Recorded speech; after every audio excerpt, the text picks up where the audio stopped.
Hi everyone. I hope your day has been gentle. Tonight's story returns us to the quiet place where everything truly matters. The moment someone finally comes home after walking too close to danger. Lee has survived the mission, but survival isn't the same as being safe. And for Sam, this is the first night she must learn how to care for a man who once stood unshakable, a man who now needs her more than he'll ever admit. But what happens when the one you love is hurting in ways they can't hide, and you're the only person they trust to stay? If this chapter touches your heart, don't forget to like, subscribe, and turn on the bell, so you won't miss the next quiet step in the story of Sam and Lee. Evening came quietly over Owen and Lee's two-story home, settling in the way soft dust settles on old furniture. Slow, patient, without asking permission. The air held that pale color between daylight and night, the kind that made everything look gentler than it really was. Sam stepped inside first, her hand still resting lightly on Lee's arm, as if letting go too soon might make him fall. He walked slowly, each breath careful, his other hand braced against the doorway, when the faint dizziness returned. Though the doctors had cleared him to go home, his body had not yet agreed with the idea of strength. One hovered nearby, worried, but trying not to show it. She had prepared the downstairs room for him. Clean sheets, a low bed, a dim lamp, the window cracked just enough to let in the evening warmth. Lee sat down with a slow exhale, every movement measured. Not because of pride, but because his ribs reminded him exactly where the knife had been. Sam knelt to take off his shoes, placing them neatly by the bed. "You can let me do something on my own," he muttered faintly, more out of habit than protest. "You already did enough," she answered softly. "Just let yourself rest this time." He didn't argue. He couldn't. His energy was thin, like a flame too easily moved by wind. The house held a comfortable silence, the kind found only in places that have seen both storms and recovery. Footsteps upstairs, the clink of bowls in the kitchen, the soft thud of a refrigerator door. All familiar sounds, but tonight they felt heavier, as if the house itself understood it needed to breathe more quietly. Sam walked into the kitchen to cook, tying her hair back with one hand. She moved slowly, not because she didn't know what to do, but because worry had settled into her like a second heartbeat. She rinsed rice, set the pot on the stove, added thin slices of ginger the way her mother once did when someone was weak. The aroma rose quickly, filling the kitchen with steady, gentle warmth. From the doorway, Lee watched her. Not with longing, not with need, just gratitude he didn't yet know how to express. The light above him flickered once, then steadied. His fingers brushed the blanket over his knees. He wasn't used to being still, wasn't used to being cared for. Every inhale tugged faintly at the stitches beneath the bandages, reminding him of the narrow border he'd crossed between too late and barely in time. Sam returned a little later, bowl in her hands, steam curling upward. "You should eat while it's warm," she said softly. He nodded and tried to lift the spoon, but his hand shook. Only a little, but enough. Sam noticed. Without a word, she sat at the edge of the bed and took the spoon gently from him. Her movements were slow, patient. She waited for him to meet her eyes before raising the first spoonful. He opened his mouth, embarrassed but too tired to protest. The taste was simple, rice and ginger. but it settled warmly in his chest. "You don't have to do this," he murmured. "I know," she replied, "but I want to." Something in him relaxed, not in his muscles. Those remained tense from pain, but somewhere deeper in the place exhaustion had carved out.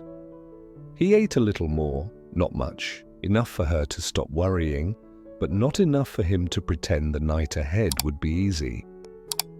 When she set the bowl aside, she reached to adjust the pillow behind him. He leaned forward slightly, breath hitching when his ribs pulled. "Sorry," she whispered. "It's okay." His voice was quiet, fragile in a way that didn't belong to him. Sam froze for a moment, the sound slipping through her like something sharp. He looked away, jaw tight, as if the simple act of needing help hurt worse than the wound. She placed her hand lightly over his. "You're home. That's enough for today." He didn't nod, but the tension in his shoulders eased. Outside, the sky dimmed further, oranges falling into blues, blues into something darker. Owen brought a small pot of herbal tea downstairs, placing it on the bedside table. "Drink when you can," she told Sam. "It helps with long nights." "Thank you," Sam said. Left alone again, she dipped a cloth into warm water and pressed it gently to Lee's forehead. The moment the cloth touched his skin, he inhaled sharply. Not from pain, but surprise, as if comfort felt unfamiliar. His eyes closed. For the first time that day, the tight line between his brows softened.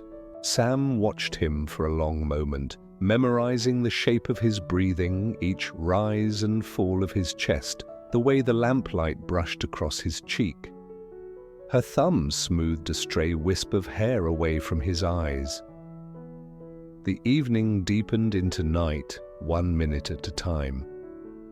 Crickets outside started their steady song. The clock in the living room ticked faintly. A neighbor's motorbike passed once, then was swallowed by distance. Sam stayed beside him, her fingers brushing his hand lightly. Not enough to wake him if he slept, but enough to remind herself he was really there. Alive, in reach, not bleeding in the dark. She didn't let her tears fall, not yet. Not when he needed calm more than anything. A soft sigh escaped him. The kind that comes when the body begins to surrender to rest. But even in sleep, he winced once, a quiet flinch under the bandages. Sam leaned closer, almost touching her forehead to his. "I'm here," she whispered. "It's okay, I'm right here." Her voice trembled, but she didn't move away. Minutes passed like that. Slow, careful, suspended. And under the dim glow of the bedside lamp, in a room where shadows clung gently to the walls, Sam kept her silent vigil. She had carried fear all the way from the hillside house, from the night she ran to the hospital. Now she held a different weight, the responsibility of keeping him safe, at least for this one night. Outside, the moon finally rose behind clouds, its faint light spilling into the window. And inside, Sam rested her hand lightly over Lee's. Patient, steady, unwavering. Tomorrow would bring its own battles, but for now, the night belonged to them. Not peaceful, but not lost either. Just two people breathing in the same quiet, learning how to come back from fear, one moment at a time. Night deepened in the house the way water fills a quiet basin. Slowly, silently, until no one could quite say when the stillness began. Sam hadn't moved far from Lee's side. She sat in the same spot where evening had left her, a cup of tea cooling untouched on the table. The lamp glowed softly, its light falling in a warm circle over the bed and fading gently into the corners of the room.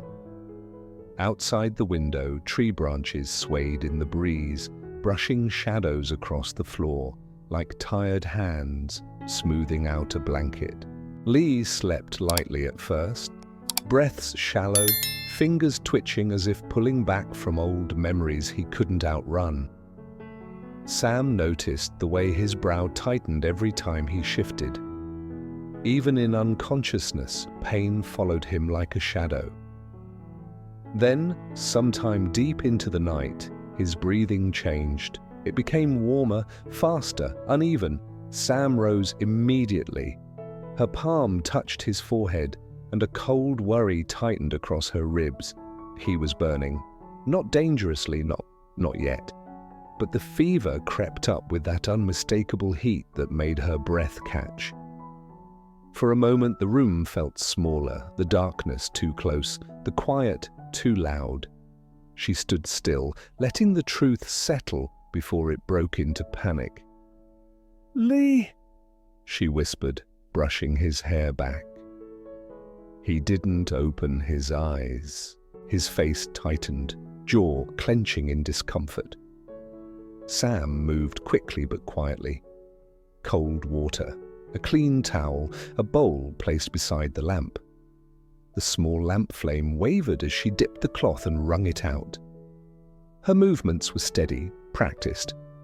Not because she'd done this often, but because fear had given her hands purpose. She pressed the cloth to his forehead.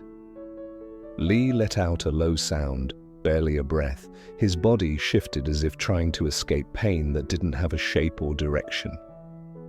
"It's okay," Sam whispered, her voice trembling. "I'm right here. Just rest."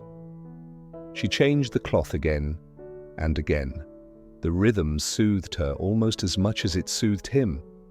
At some point, Owen came downstairs, tying her robe loosely around her shoulders. She stood in the doorway, watching Sam tend to her brother with the kind of quiet recognition only an older sister carries. "He has a fever?" Owen asked softly. Sam nodded. "Just a mild one, but I'm scared it will get worse." Owen stepped forward and placed her hand over Sam's for a moment, not to guide, not to correct, but simply to let her know she wasn't carrying this night alone.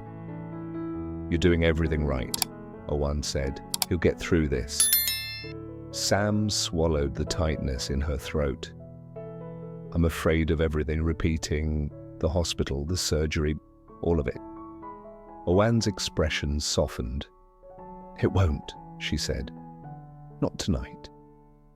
She stayed a little while, bringing a blanket for Sam, adding warm water to the bowl, checking Lee's temperature with gentle fingers.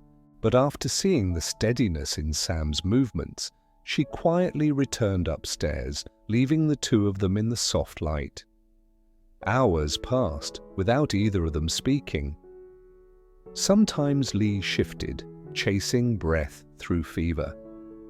Sometimes Sam pressed a fresh cloth to his face or held his hand near her cheek.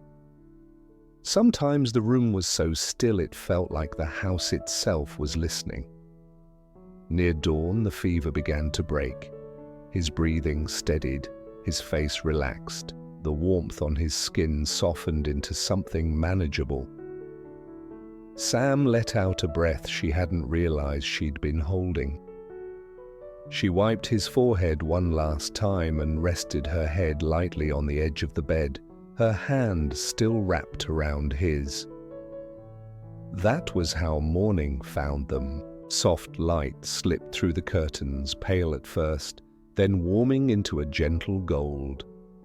The lamp on the table had burned low, but Sam's grip on Lee's hand hadn't changed, steady, protective, tired in the most human way. A quiet knock sounded at the door. Sam lifted her head slowly, eyes heavy. She brushed her hair behind her ear and stood just as Owen opened the door. "Someone is here to visit," Owen whispered. "It's Duke." Sam straightened instinctively, smoothing her clothes, though they were already neat. She glanced once more at Lee, still asleep, but breathing easily, before stepping into the hallway. Dirk stood in the living room, shoulders squared but eyes carrying the weight of long nights. He bowed his head slightly when he saw Sam. "How is he?" he asked. Sam's voice was soft. "Better. The fever came and went, but he's resting now." Relief settled across Duke's face, unclenching something he'd been holding in since the night everything went wrong. "Can I see him?" he asked. Sam nodded, leading him back into the room. Duke stepped inside with a quiet reverence, as if a louder footstep might undo all the fragile progress Lee had made. He looked at his friend for a long moment, jaw tightening with the kind of guilt only survivors carry. "He's tough," Duke murmured. "Always has been."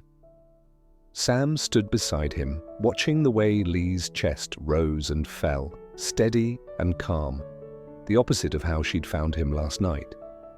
"He wouldn't be here without you," Sam said quietly. Duke exhaled. "We almost lost him. If he hadn't held on for those last few seconds, we—" He stopped, shaking his head. Some truths were too heavy for morning light. Sam touched his arm gently.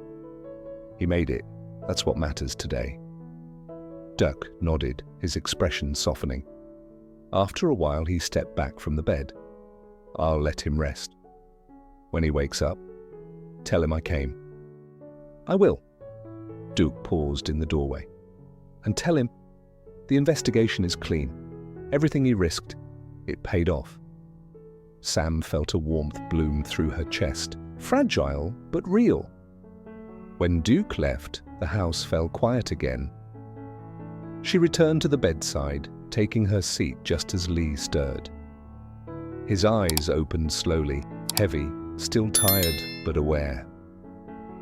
"Morning," Sam whispered. Lee blinked at her, confused for half a second.